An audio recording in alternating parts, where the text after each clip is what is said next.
संस्कृती आणि परंपरेचा आदर करणे हे आपल्या सर्वांसाठी खूप महत्त्वाचे आहे. मला आनंद आहे की मी तुमच्याशी याबद्दल बोलू शकते.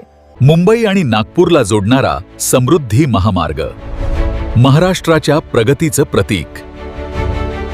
हिंदू हृदय सम्राट बाळासाहेब ठाकरे महाराष्ट्र समृद्धी महामार्ग हा महाराष्ट्र राज्यातील एक अत्यंत महत्त्वाकांक्षी आणि गेम चेंजर प्रकल्प आहे.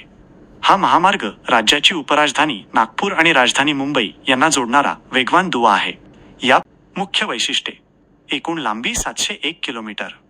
मार्ग हा महामार्ग 10 जिल्हे नागपूर, वर्धा, अमरावती, वाशिम, बुलढाणा, जालना, छत्रपती संभाजीनगर, अहमदनगर, नाशिक आणि ठाणे 26 तालुके आणि 392 गावांतून जातो.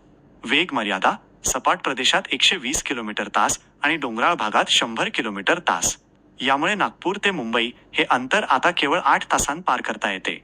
पदरी रस्ता: सध्या हा 6 पदरी लेन्स असून भविष्यात तो 8 पदरी करण्याची सोय आहे. प्रकल्पाची सद्यस्थिती: मे 2026.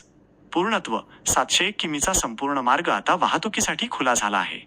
अंतिम टप्पा: इगतपुरी, नाशिक ते आमणे, ठाणे हा 76 किमीचा शेवटचा आणि तांत्रिकदृष्ट्या कठीण असलेला टप्पा 5 जून 2025 रोजी पूर्ण झाला आहे.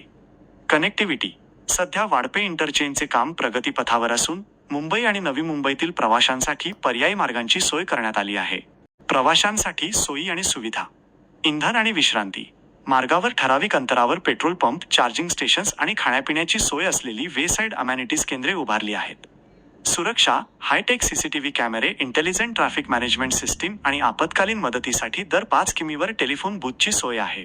कृषी समृद्धी केंद्रे: महामार्गालगत 18 नवीन स्मार्ट शहरे, टाउनशिप्स विकसित केली जात आहेत, ज्यामुळे स्थानिक रोजगार आणि उद्योगांना चालना मिळेल. पर्यटनाला चालना: या महामार्गामुळे शिर्डी, वेरूळ, अजिंठा लेणी, लोणार सरोवर आणि ताडोबा व्याघ्र प्रकल्प यांसारख्या प्रमुख पर्यटन आणि धार्मिक स्थळांना भेट देणे अधिक सोपे झाले आहे. महत्त्वाची टीप: समृद्धी महामार्गावर प्रवास करताना वाहनाचे टायर सुस्थितीत असणे आणि वेगाच्या मर्यादेचे पालन करणे सुरक्षिततेच्या दृष्टीने अनिवार्य आहे. करा राजयोग चॅनलला तुमची साथ आमची ताकद. मला या बातम्या आवडल्या असतील तर व्हिडिओला लाईक करा आणि अशाच नवनवीन घडामोडी वेळेवर मिळवण्यासाठी राजयोग चॅनलला नक्की सबस्क्राईब करा. धन्यवाद.